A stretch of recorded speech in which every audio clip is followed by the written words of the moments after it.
Okay.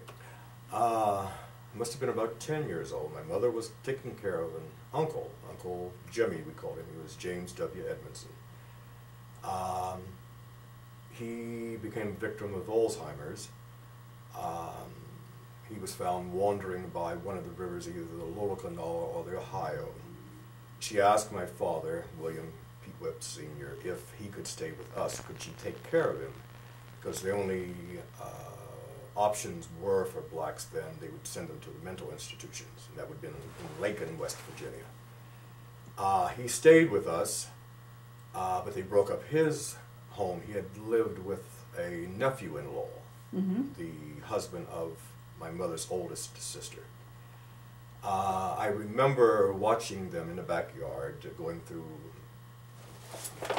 album after album of pictures, and, oh, we don't know who this is, and it went on a fire, and I remember stuff being burnt up. We don't know who this is, but luckily several things were kept, and of course a Bible is something you don't burn up, and it was a big thick Bible.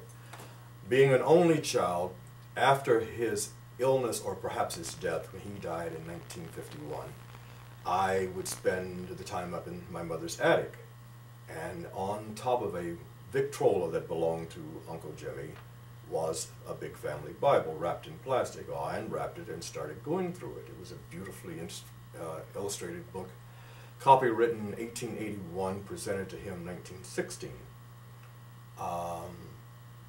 Finally got to an area, births and deaths.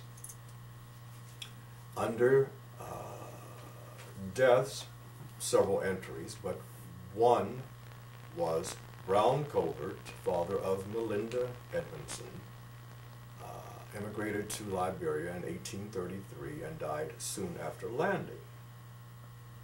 Other entries listed the death of Melinda Colbert Edmondson in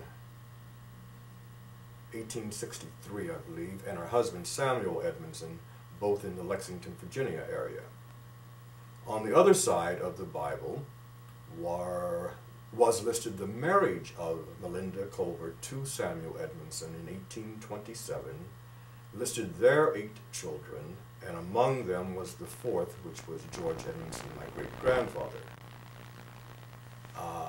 So that was the beginning. But I think and I said it just this weekend to someone, probably what fascinated me more about any singular entry was the man going to Liberia. I used to read J.A. Rogers from the Pittsburgh Courier, so probably Liberia and Ethiopia were the most exotic places I'd ever heard of. Also folded up in the same family Bible was the promotion paper and the discharge paper of my great-grandfather, George Edmondson, from the Army in the Civil War.